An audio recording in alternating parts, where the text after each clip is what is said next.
Hello and welcome everyone. Here is your host Spandana and today I have with me Mr. Umesh Kr Bansal, Senior Vice President, Zee Entertainment Enterprises Limited. Welcome aboard, sir.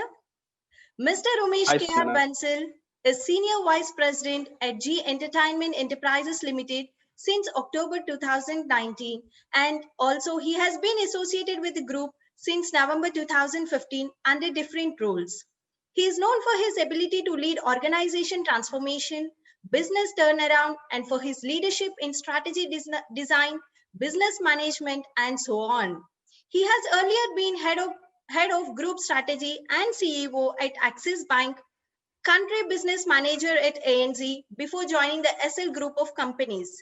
Mr. Umesh Kr Bansal is an engineer and holds an MBA in international business from IIFT. He believes in spirituality and follows the Vipassana form of meditation, an unrelenting entrepreneur who has consistently set up new business lines and brands for the organization that he has worked for. I, on behalf of Brainfeed Group, take the pleasure to welcome you, sir.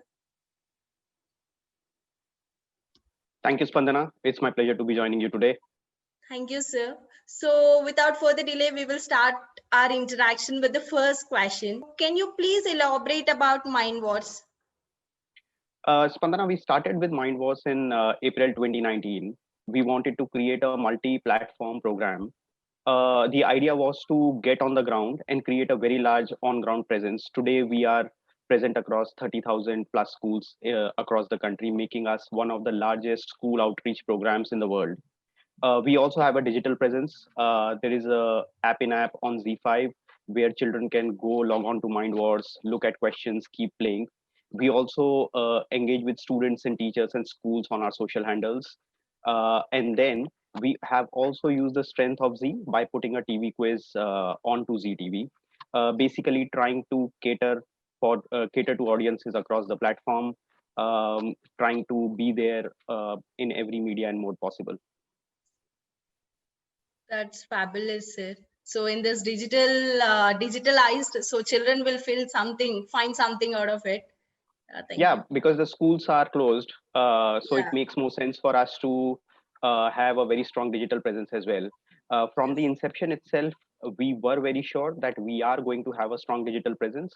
Our digital presence, though, is a slightly different from what you would look at from most of the discussions that are happening online today. We are not an education platform. We are only supplementing the education and learning of children, and therefore providing them a way to test their knowledge and to practice and play. We are not here to replace or in any manner affect the school learning or educational learning of children. It's more of fun and fun-based learning experience rather than being education. Yes. Thank you, sir. So what is the thought behind this initiative? So when we created the program, we wanted to create something that will engage school students in a manner that is useful to their growth and development. So we wanted to bring in content which is going to help them in their performance in the schools as well as in competitive exams. So where we started from was we created a bank of more than 30,000 questions, along with another 10,000 trivia, facts, factoids, etc. Um, our content, therefore, straddles across GK, curriculum, current affairs. We want to create a compelling way in which we can keep students engaged in a very, very constructive manner. Um, Now, to make it more engaging and to make it gratifying, we believe that this program gives opportunity to each student to become a champion of their respective schools, of their respective states, and the quizzing is just a click away. Therefore, just taking the essence of a traditional offline quizzing, which would allow only a handful of students to participate. If the quizzing is between four teams of maybe two students each, then basically it's eight students playing or quizzing at any given point in time. Scaling that up, digitizing it, and massifying it so that any student from any language, any school, any part of the country can participate, compete with each other. So basically creating a democratized national platform for quizzing and learning for students. Perfect. Thank you, sir. So how is this Olympiad is different than others? See, Olympiads have been in play for many decades now. They are a very well accepted form of competition among school students. The schools accept Olympiads as one of the ways in which their students can compete or get recognition or display their knowledge. The certificates for Olympiads also have value in terms of being accepted in extracurricular or other activities uh, as the students grow and get into colleges or into competitive exams. However, if you see traditionally, all the Olympiads until now have been either focused on sciences or on maths.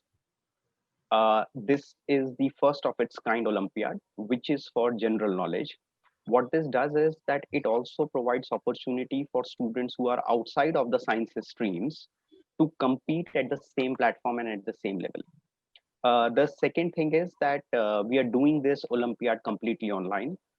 In part, we have been forced to make it online because of the ongoing situation on ground. However, what this has done also is that we've structured this test in a manner that is very close to the competitive exams that the children are expected to undertake in the near future. So, A, it's completely online. B, there is a choice of dates that the children can pick from. C, there is also a chance for them to reappear for the tests. Therefore, being able to improve their scores if they believe that their performance in their initial attempts has been impacted or has not been up to mark. So there is a possibility for them to improve their score as well. If you see some of the most well-known exams such as a GRE or GMAT, etc., they also work in a very similar structure. So it just gives the school students a flavor of what they are going to be up against in the future, and basically helping them perform better in their careers. Thank you, sir. So, how do you think COVID-19 has impacted school children? So school children, I think there's been a very major impact on schools and school children. Schools have been closed since March, and even now we do not have full clarity on when we are going to open back. Yeah. Even the states that are looking at opening back are talking of only the senior classes getting opened. So we do not know when the junior classes will open, etc. What this has made, what this has done in turn is, it has considerably reduced the human interaction and limited the human interaction that the children used to get. This human interaction is expected to create subconscious learning, development, and all of that experience that comes with it is something that the children are going to miss during this period. We recently also started seeing some publications which are predicting that there will be loss of future income for the country on account of reduced learning for these kids. Maybe there will be a delay or lower income that these kids will generate in the future. I mean, only time will tell. But my strong belief is that nothing can replace assisted learnings by teachers. And the earlier we get back to the norm, the better it is for the kids. Yes. Uh, what kind of changes do we expect to see in the education for children in the coming years? Um, so, Spandana, if you see, what the pandemic has done is it has also made people open up to a lot of new possibilities. While there is a lot of discussion of education going digital, etc., I think it's more to do with the fact that people have started to accept some kind of change, and there has been an open-mindedness, either forced or reluctant or hopefully by themselves, where people are starting to at least look at new options, new opportunities, new career paths, etc. I think in that sense, it is only going to help children in terms of the opportunities that they might have. However, education right now, maybe I'm not the best person to answer this, but it's completely in a flux. There are um, too many competing forces at work today. It's really a dynamic situation right now. The environment is changing, but there are certain things that will always remain if you stick to the basics. where children will have to do the hard work themselves. The parents will have to support the learning. They will have to be assisted by tutors, teachers, etc. The guidance on and career counseling is a necessity. These are the things that will continue to thrive, continue to be essential for children. Otherwise, it's only the media and the mode in which people are interacting, or consuming news or consuming information, etc. That's going to change a bit, but I think the basics are going to remain. Thank you, sir. So how is fun and studies combined in this initiative? I interestingly, I read something that I quote often now since we've started this program. A quote that said that children learn as they play, and most importantly, in play, children learn how to learn. So I think what we've therefore done is, um, identifying with this code, we've converted learning to quizzes and puzzles. Um, and that becomes very experiential as well as experimental learning for kids. We've also made it slightly competitive, where they get a score, they are timed on their performance or their tests, they can share their scores with their peers, even improve their scores, etc. And then they can do this multiple times over and over. The idea is to make it fun and engaging, and any knowledge which is gained in an engaging manner would be retained much better by the budding minds. We also believe that this will develop a very positive behavioral response pattern in kids, because it's constructive. I mean, uh, compare it with any of the gaming apps. This game would be much more constructive for kids than most of the other time that they spend on the screens. Thank you, sir. So in what ways do you think, especially after 2020 pandemic, education sector should gear up so that to provide learning facilities to students without any breaks? So there was a lot of break happened Yeah, now. yeah. So I think education sector is right now faced with a multitude of challenges. On one side, there is a break in the services that they were providing. B, the students that they are catering to, their performances are expected to get affected.